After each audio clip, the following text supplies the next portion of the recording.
बच्चों, आज की वर्कशीट नंबर 41 फॉर क्लास 10 7-10-2020 और सब्जेक्ट साइंस। ठीक है, चैप्टर वही कार्बन एवं उसके यौगिक, हम उसको आगे बढ़ाएंगे।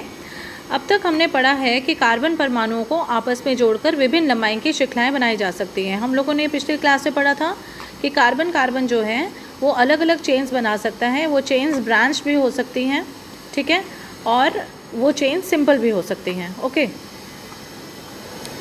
ये श्रृंखलाएं शाखित भी हो सकती है, मैंने कहा ना, ब्रांच भी हो सकती हैं। साथ ही इन कार्बन श्रृंखलाओं में स्थित हाइड्रोजन तथा अन्य परमाणुओं को उपरोक्त किसी भी प्रक्रियात्मक समूह से प्रतिस्थापित किया जा सकता है। इसका मतलब कि जैसे हमारे पास CH4 मीथेन है, ठीक है, फिर C2H6, C2H8, C3, ऐसे जो सीरीज़ है जिसमें कि कार्बन के नंबर जो बढ़ते जाते हैं, तो उसी तरह से हम लोग इन पे कुछ ना कुछ और भी समूह लगा सकते हैं, जिनको हमने पिछले बार पढ़ा था, प्रक्रियात्मक समूह कहा था, जिसे फंक्शनल ग्रुप्स कहा था।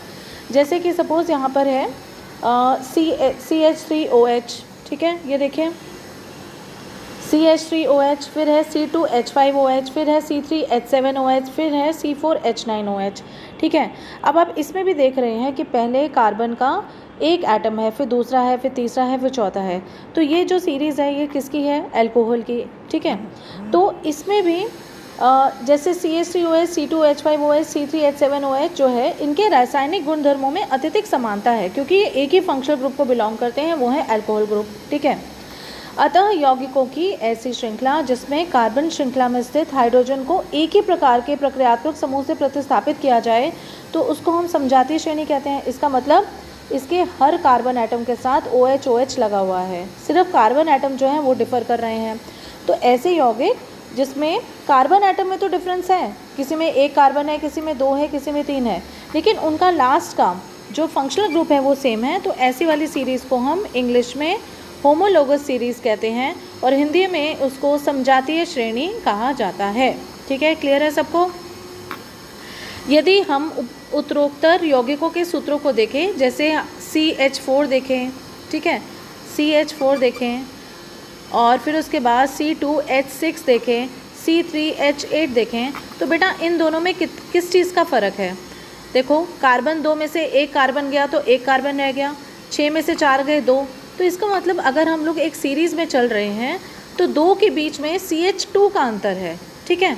तो ये जो CH2 इकाई है, इसका अंतर तब होता है जब हम एक यौगिक से दूसरे सूत्र को देखते हैं। ओके, यहाँ तक सबको क्लियर है? अब है जैसे कि अगले युग्म प्रोपेन C3H8 और ब्यूटेन C4H10, C3H8 और C4H10, इसमें क्या अंतर है? इसमें देखो, 4 में से 3 गए, एक कार्बन रह गया, 10 में से 8 गए 2, तो 2 हाइड्रोजन रह गए, तो इनमें भी 2 CH2 का अंतर है। ओके, फिर है, क्या आप इन युग्मों के आणविक द्रव्यमानों में अंतर ज्ञात कर सकते हैं? देखो, जो C3H8 है, अगर हम उसका आणविक सूत्र निकालें, ठीक है, तो क्या होगा? और C4H10 का निकालें तो कार्बन जो है बेटा, कार्बन का जो एटॉमिक नंबर है, जो परमाणु संख्या है वो 6 है, लेकिन जो उसकी आणविक द्रव्यमान है वो 12 है। तो 12 × 3 जमा 1 × 8, तो ये हो जाएगा 36 + 8, 9, 10, 11, 12, 13, 14, तो ये 44 आ जाएगा, ठीक है। तो मतलब कहने का ये है कि C3H8 का जो मॉलिक्यूलर मास है या आणविक द्रव्यमान है वो 44 आया है। अब हम चेक करेंगे C4H10 का, ठीक है। कार्बन का वही रहेगा, 12 × 4 + 1 × 10, तो ये कितना हो जाएगा? 12 चौक 48 + 10 कितना हो गया? 58। तो मतलब ये कि पहले वाले का 44 था और दूसरे वाले का कितना है? 58। मतलब C3H8 का 44 था और C4H10 का 58 है। अब आप इनका डिफरेंस देखिए, 58 - 44 कितना आया? 14। तो फिर वही हमारा आंसर आ रहा है। दोनों में कितना अंतर है? कोई भी अगर आप सीरीज़ करते हैं तो इसमें CH2 का अंतर है ना बेटा, तो 12 + 2 14, 14 का ही डिफरेंस आ रहा है। अब आपको समझ आया कि हम कोई भी यौगिक जो बनाएंगे उसमें जो हमारा डिफरेंस होगा वो CH2 का ही रहेगा। ओके, क्या आप इन युग्मों के आणविक द्रव्यमानों में अंतर ज्ञात कर सकते हैं? हाँ जी बिल्कुल, हमने अंतर ज्ञात करा है भाई कि 14 का अंतर है। ठीक है, 14 का अंतर आ रहा है ना, 14 मतलब CH2, क्योंकि कार्बन है 12 और 2 ये, तो 14 ही आ रहे हैं। तो इसलिए जब हम आणविक सूत्र में आगे की तरफ बढ़ते हैं तो ये दो यौगिकों के बीच में CH2 की दूरी होती है। अगर हम उसका द्रव्यमान भी निकाल कर देखेंगे तब भी CH2 की ही डिफरेंस रहेगा। ओके, चलो अब हम करेंगे इसी प्रकार एल्कीन की सीरीज़ होती है। एल्कीन की जिस सीरीज़ होती है उसमें हम लोग सबसे पहले हमारे पास आता है इथीन। क्या आता है? इथीन। ठीक है, उत्तरोत्तर सदस्यों के सूत्र C3H6, C4H8 एंड C5H10, क्या इनमें भी CH2 इकाई का अंतर है?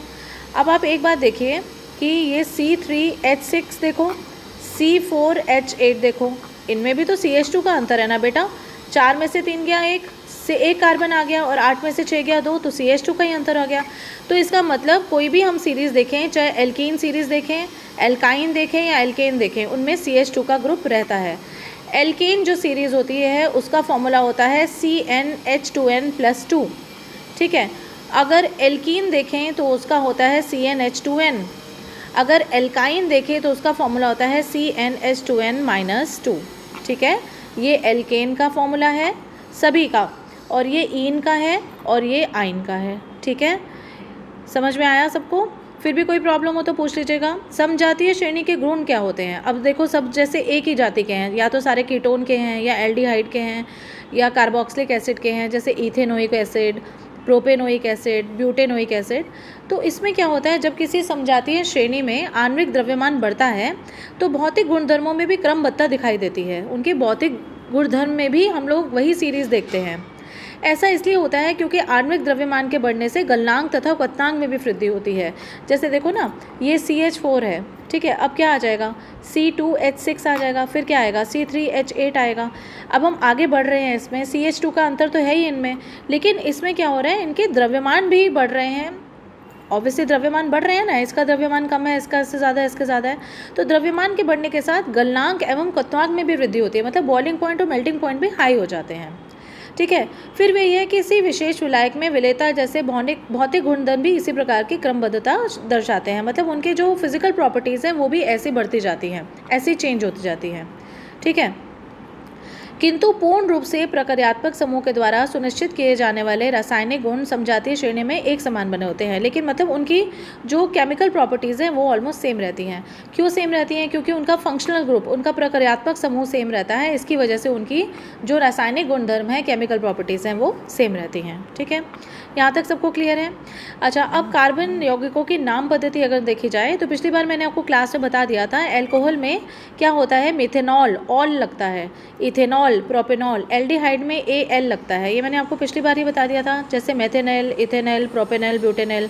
कार्बोक्सिलिक अम्ल में क्या होता है, ओइक एसिड लगता है, जैसे मिथेनोइक अम्ल या फिर मिथेनोइक एसिड, एथेनोइक अम्ल या एथेनोइक एसिड, ऐसे। और अम्ल जो है ब्यूटेनोइक अम्ल। ठीक है, ये सारे के सारे वो हो जाते हैं, जैसे कि HCOOH, ये क्या है, मिथेनोइक अम्ल। फिर क्या है, CH3COOH, ये हो जाएगा क्योंकि 2 कार्बन आ गए तो इथेनोइक अम्ल। ठीक है, फिर C2H5COOH, तो ये हो जाएगा प्रोपेनोइक अम्ल। तो इस तरह की सीरीज़ इसमें भी बढ़ती जाती है। ठीक है, अब है कि हमें आज के प्रश्न हैं, समजातीय श्रेणी को परिभाषित कीजिए। समजातीय श्रेणी वही है जिसमें कि सेम फंक्शनल ग्रुप होता है, यौगिकों की ऐसी श्रृंखला जिसमें कार्बन श्रृंखला में स्थित हाइड्रोजन को एक ही प्रकार का प्रक्रियात्मक समूह प्रतिस्थापित करता है, तो उसे समजातीय श्रेणी कहते हैं। ओके, और फिर है